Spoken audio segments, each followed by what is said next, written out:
आदिदेव नमस्तुभ्यं प्रसीद मम भास्कर। दिवाकर नमस्तुभ्यं प्रभाकर नमोऽस्तु ते। सप्ताश्वरथमारूढं प्रचण्डं कश्यपात्मजं श्वेतपद्मधरं देवं तं सूर्यं प्रणमाम्यहम्। लोहितं रथमारूढं सर्वलोकपितामहं महापापहरं देवं तं सूर्यं प्रणमाम्यहम्। त्रैगुण्यं च महासूरं ब्रह्मविष्णुमहेश्वरं महापापहरं देवं तं सूर्यं प्रणमाम्यहम्। बृंहितं तेजसां पुञ्जं वायुराकाशमेव च प्रभुस्त्वं सर्वलोकानां तं सूर्यं प्रणमाम्यहम्। बन्धूकपुष्पसङ्काशं हारकुण्डलभूषितं एकचक्रधरं देवं तं सूर्यं प्रणमाम्यहम्। तं सूर्यं लोककर्तारं महातेजः प्रदीपनं महापापहरं देवं तं सूर्यं प्रणमाम्यहम्। श्रीविष्णुं जगतां नाथं ज्ञानविज्ञानमोक्षदं महापापहरं देवं तं सूर्यं प्रणमाम्यहम्। सूर्याष्टकं पठेन्नित्यं ग्रहपीडप्रणाशनम् अपुत्रो लभते पुत्रं दरिद्रो धनवान् भवेत्। अमिषं मधुपानं च यः करोति रवेद्धिने सप्तजन्म भवेद्रोगी जन्म जन्म दरिद्रता। स्त्रीतैलमधुमांसानि ये त्यजन्ति रवेर्धिने न व्याधिशोक दारिद्र्यं सूर्यलोकं स गच्छति।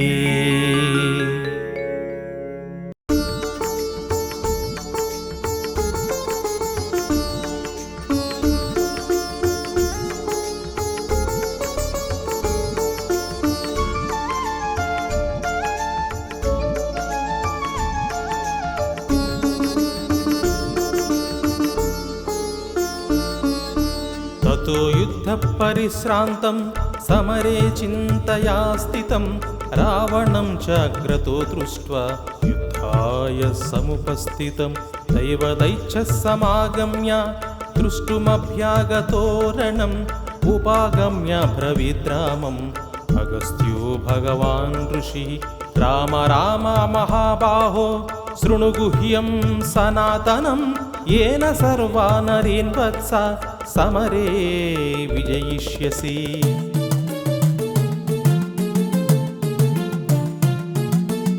आदित्यहृदयं पुण्यं सर्वशत्रुविनाशनं जयावहं जपे नित्यम् अक्षय्यं परमं शिवं सर्वमङ्गलमाङ्गल्यं सर्वपापप्रणाशनं चिन्ताशोकप्रशमनम् आयुर्वर्धनमुत्तमं। रश्मिमन्तं समुद्यन्तं देवासुरनमस्कृतं पूजयस्व विवस्वन्तं भास्करं भुवनेश्वरम्।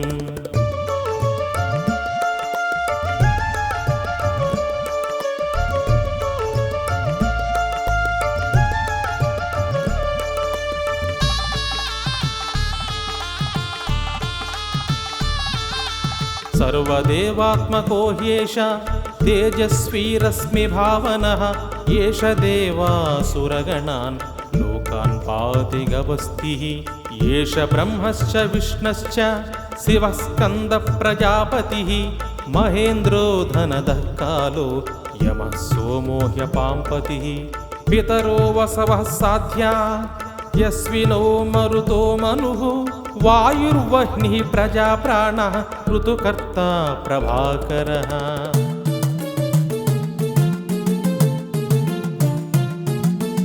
आदित्यः सविता सूर्यः खगः पुषा गवस्तिमान् सुवर्णसदृशो भानुः हिरण्यरेता दिवाकरः हरितस्वः सहस्रार्चिः सप्तसप्तिर्मरीचिमान् तिमिरोन्मदनः शम्भुः त्वष्टा मार्ताण्डपुंसुमान् हिरण्यगर्भः शिशिरः तपनो भास्करो रविः अग्निगर्भोदितेः पुत्रः शङ्खः शिशिरन्नाशनः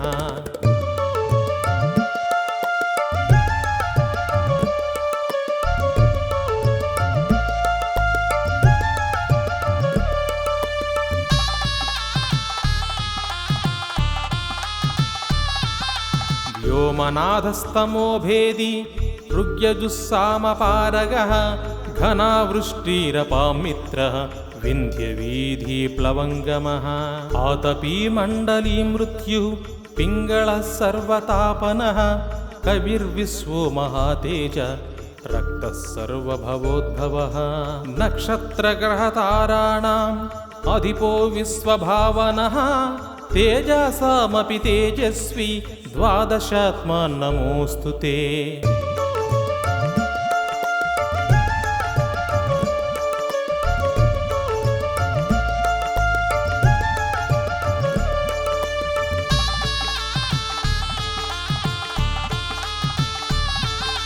नमः पूर्वाय गिरये पश्चिमायाद्रये नमः ज्योतिर्गणानां पतये दिनाधिपतये नमो नमः जयाय जयभद्राय हर्यस्वाय नमो नमः सहस्रांशो आदित्याय नमो नमः नम उग्राय वीराय सारंगाय नमो नमः नमः पद्मप्रबोधाय मार्ताण्डाय नमो नमः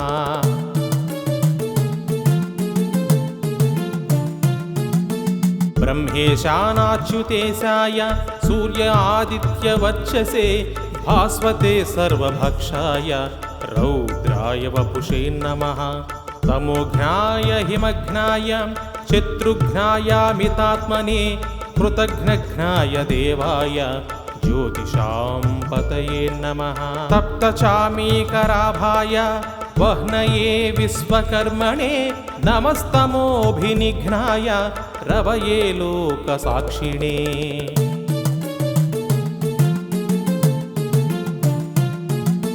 नाशयत्येष वैभूतं तदेव सृजति प्रभुः पायत्येष तपत्येष वर्षत्येष गवस्तिभिः येष सुप्तेषु जागर्ति भूतेषु परिनिष्ठितः येष एवाग्निहोत्रं च फलं चैवाग्निहोत्रिणां वेदाच्चक्रतवच्चैव क्रतूनां फलमेव च यानि कृत्यानि लोकेषु सर्व एष रविप्रभुः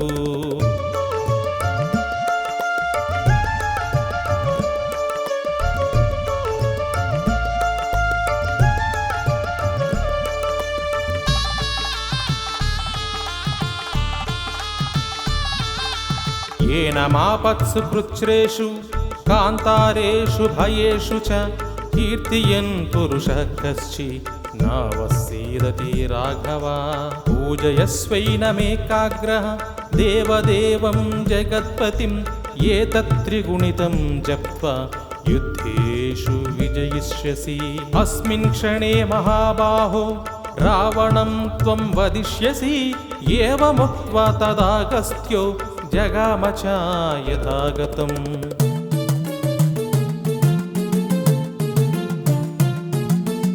एतच्छ्रुत्वा महातेजः नष्टशोको भवत्तथा धारयामास सुप्रीतः राघवः प्रयतात्मवान् आदित्यं प्रेक्ष्य जप्त्वा तु परं हर्षमवाप्तवान् त्रिराचम्या शुचिर्भूत्वा धनुरादाय वीर्यवान् रावणं प्रेक्ष्य हृष्टात्मा युद्धाय समुपागमत् सर्वयत्नेन महता वधे तस्य धृतोऽभवत् अध रविरवदन्निरीक्ष्य रामं मुदितामनाः परमं प्रहृष्यमाणः निशिचरपति संक्षयं विदित्वा सुरगण मध्यगतो वचस्त्वरेति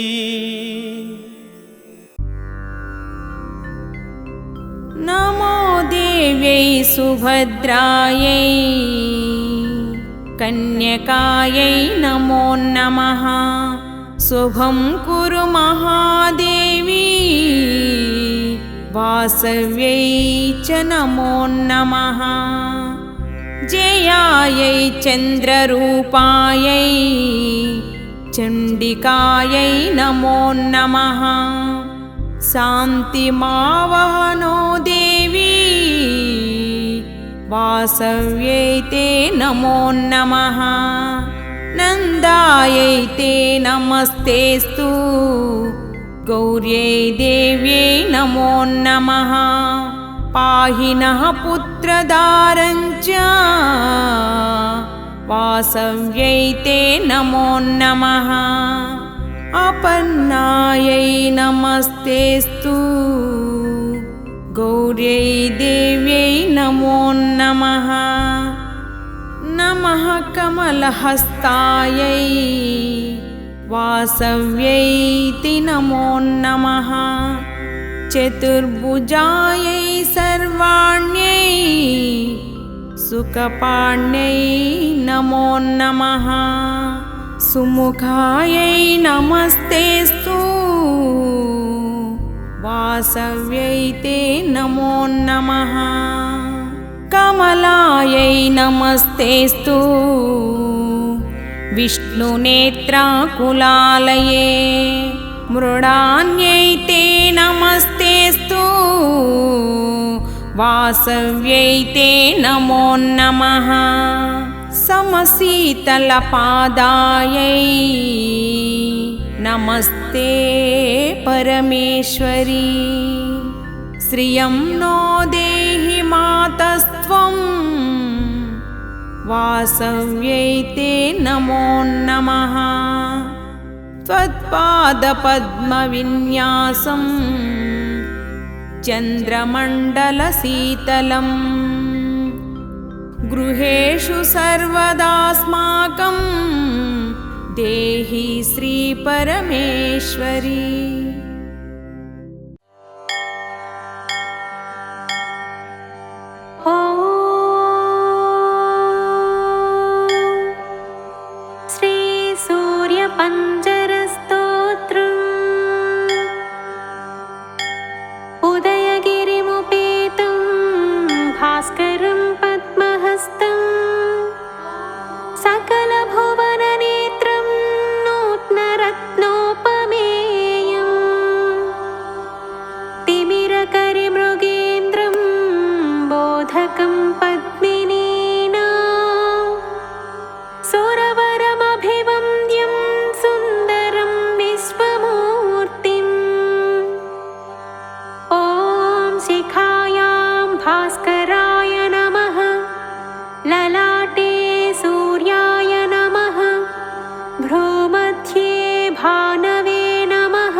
हंसौं हंसः ॐ सत्यतेजोज्ज्वलज्वालामालिने मणिकुम्भाय हुं फट् स्वाहा ॐ स्थितिरूपककारणाय पूर्वादिग्भागे मां रक्षतु ॐ विष्णुतेजोज्ज्वलज्वालामालिने मणिकुम्भाय हुं फट् स्वाहा ॐ प्रचण्डमार्ताण्डवुग्रतेजोरूपिणे मुकुरवर्णाय तेजोवर्णाय मम सर्वराजस्त्रे पुरुषवशीकरणार्थं पश्चिमदिग्भागे मां रक्षतु ॐ रुद्रतेजोज्ज्वलज्वालामालिने मणिकुम्भाय हुं फट् स्वाहा ॐ भवाय रुद्ररूपिणे उत्तरदिग्भागे सर्वमृत्योपशमनार्थं मां रक्षतु ॐ अग्नितेजोज्ज्वलज्वालामालिने मणिकुम्भाय हुं फट् स्वाहा ॐ तिमिरतेजसे सर्वरोगनिवारणाय ऊर्ध्वदिग्भागे मां रक्षतु ॐ सर्वतेजोज्ज्वलज्वालामालिने मणिकुम्भाय हुं फट् स्वाहा ॐ नमस्कारप्रियाय श्रीसूर्यनारायणाय अधो दिग्भागे सर्वाभीष्टसिद्ध्यर्थं मां रक्षतु मार्ताण्डाय नमः भानवे नमः हंसाय नमः सूर्याय नमः दिवाकराय नमः तपनाय नमः भास्कराय नमः मां रक्षतु मित्र रवि सूर्य भानु खगपोष हिरण्यगर्भ मरीच्यादित्य सवित्कर्क भास्करेभ्यो नमः शिरस्थाने मां रक्षतु सूर्यादिनवग्रहेभ्यो नमः ललाटस्थाने मां रक्षतु धराय नमः ध्रुवाय नमः सोमाय नमः अथर्वाय नमः अनिलाय नमः अनलाय नमः प्रत्यूषाय नमः प्रतापाय नमः मूर्ध्निस्थाने मां रक्षतु वीरभद्राय नमः गिरीशाय नमः शम्भवे नमः अजैकपदे नमः अहिर्बुध्ने नमः पिनाकिने नमः भुवनाधीश्वराय नमः दिशान्तपतये नमः पशुपतये नमः स्थाणवे नमः भवाय नमः ललाटस्थाने मां रक्षतु धात्रे नमः अंशुमते नमः पूष्णे नमः पर्जन्याय नमः विष्णवे नमः नेत्रस्थाने मां रक्षतु अरुणाय नमः सूर्याय नमः इन्द्राय नमः रवये नमः सुवर्णरेतसे नमः यमाय नमः दिवाकराय नमः कर्णस्थाने मां रक्षतु असिताङ्गभैरवाय नमः रुरुभैरवाय नमः चण्डभैरवाय नमः क्रोधभैरवाय नमः उन्मत्तभैरवाय नमः भीषणभैरवाय नमः कालभैरवाय नमः संहारभैरवाय नमः मुखस्थाने मां रक्षतु ब्राह्म्यै नमः महेश्वर्यै नमः कौमार्यै नमः वैष्णव्यै नमः वारा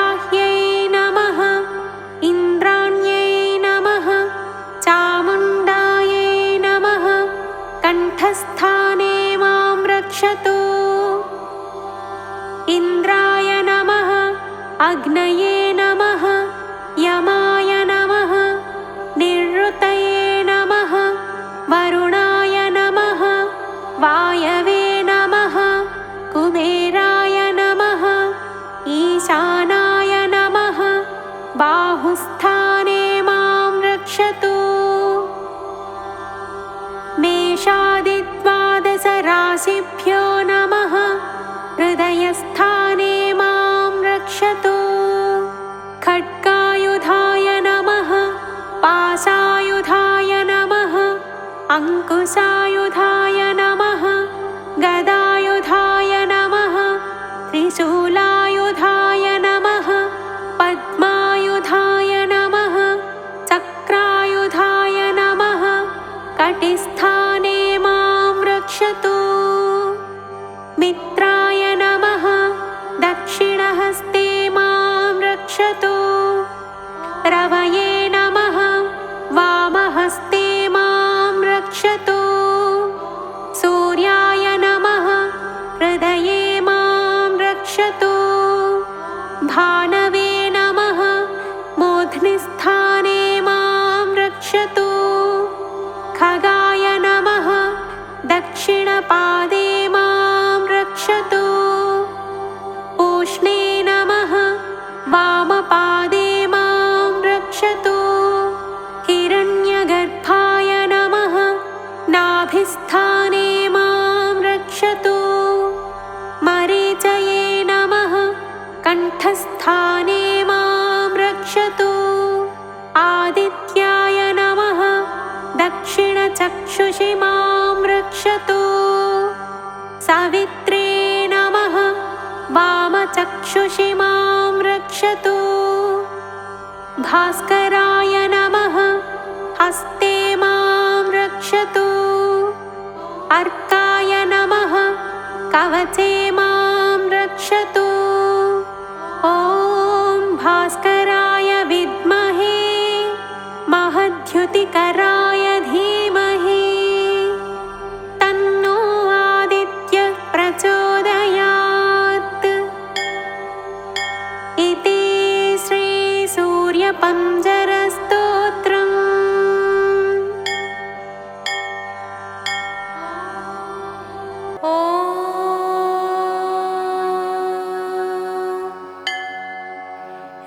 श्रीवासवी कन्यका परमेश्वरी अष्टोत्तरशतनामावलिः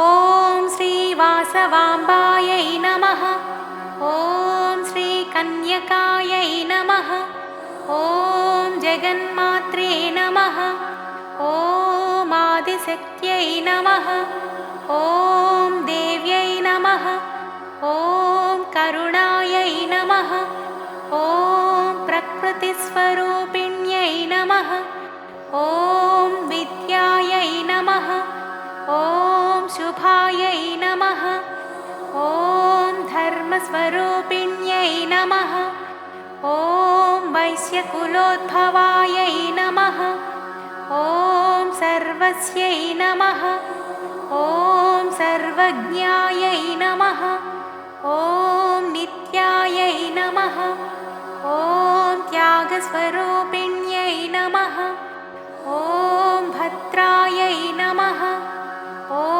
वेदवेद्यायै नमः ॐ सर्वपूजितायै नमः ॐ कुसुमपुत्रिकायै नमः ॐ कुसुमदन्तीवत्सलायै नमः ॐ शान्तायै नमः ॐ गम्भीरायै नमः ॐ शुभायै नमः ॐ सौन्दर्यनिलयायै नमः ॐ सर्वहितायै नमः ॐ शुभप्रदायै नमः ॐ नित्यमुक्तायै नमः ॐ सर्वसौख्यप्रदायै नमः ॐ सकलधर्मोपदेशकारिण्यै नमः ॐ पापहरिण्यै नमः ॐ विमलायै नमः ॐ उदार महाविष्टायै नमः। ॐ आदस्य वीरमात्रे नमः। ॐ अहिंसास्वरूपिण्यै नमः। ॐ आर्यवैश्यपूजितायै नमः। ॐ भक्तरक्षणतत्परायै नमः। ॐ दुष्टनिग्रहायै नमः। ॐ निष्कलायै नमः। ॐ सर्वसम्पत्प्रदायै नमः। ॐ दारिद्र्यध्वंसिन्यै नमः। ॐ त्रिकालज्ञानसम्पन्नायै नमः। ॐ लीलामानुषविग्रहायै नमः। ॐ विष्णुवर्धनसंहारिकायै नमः। ॐ सुगुणरत्नायै नमः। ॐ साहसौन्दर्यसम्पन्नायै नमः। ॐ सच्चिदानन्दस्वरूपायै नमः। ॐ विश्वरूपप्रदर्शिन्यै नमः। ॐ निगमवेद्यायै नमः। ॐ निष्कामायै नमः। ॐ सर्वसौभाग्यदायिन्यै नमः। ॐ धर्मसंस्थापनायै नमः। ॐ नित्यसेवितायै नमः। ॐ नित्यमङ्गलायै नमः। ॐ नित्यवैभवायै नमः। ॐ सर्वोपाधिविनिर्मुक्तायै नमः। ॐ राजराजेश्वर्यै नमः। ॐ उमायै नमः। ॐ शिवपूजातत्परायै नमः। ॐ पराशक्त्यै नमः। ॐ भक्तकल्पकायै नमः। ॐ ज्ञाननिलयायै नमः। ॐ ब्रह्मविष्णुशिवात्मिकायै नमः। ॐ शिवायै नमः। ॐ भक्तिगम्यायै नमः। ॐ भक्तिवश्यायै नमः। ॐ नादबिन्दुकलातीतायै नमः। ॐ सर्वोपद्रववारिण्यै नमः। ॐ सर्वस्वरूपायै नमः। ॐ सर्वशक्तिमयै नमः। ॐ महाबुद्ध्यै नमः। ॐ महासिद्ध्यै नमः। ॐ सद्गतिदायिन्यै नमः। ॐ अमृतायै नमः। ॐ अनुग्रहप्रदायै नमः। ॐ आर्यायै नमः। ॐ वसुप्रदायै नमः। ॐ कलावत्यै नमः। ॐ कीर्तिवर्धिन्यै नमः। ॐ कीर्तितगुणायै नमः। ॐ चिदानन्दायै नमः। ॐ चिदाधारायै नमः। ॐ चिदाकारायै नमः। ॐ चिदालयायै नमः। ॐ चैतन्यरूपिण्यै नमः। ॐ चैतन्यवर्धिन्यै नमः। ॐ यज्ञरूपायै नमः। ॐ यज्ञफलदायै नमः। ॐ तापत्रयविनाशिन्यै नमः। ॐ गुणातीतायै नमः। ॐ विष्णुवर्धनमर्दिन्यै नमः। ॐ तीर्थरूपायै नमः। ॐ दीनवत्सलायै नमः। ॐ दयापूर्णायै नमः। ॐ तपोनिष्ठायै नमः। ॐ श्रेष्ठायै नमः। ॐ श्रीयुतायै नमः। ॐ प्रमोददायिन्यै नमः। ॐ भवबन्धविनाशिन्यै नमः। ॐ भगवत्यै नमः। ॐ इह परसौख्यदायै नमः। ॐ आश्रितवत्सलायै नमः। ॐ महाव्रतायै नमः। ॐ मनोरमायै नमः। ॐ सकलाभीष्टप्रदायै नमः। ॐ नित्यमङ्गलरूपिण्यै नमः। ॐ नित्योत्सवायै नमः। ॐ श्रीकन्यका परमेश्वर्यै नमः। इति श्रीवासवी कन्यका परमेश्वरी अष्टोत्तरशतनामावलिः।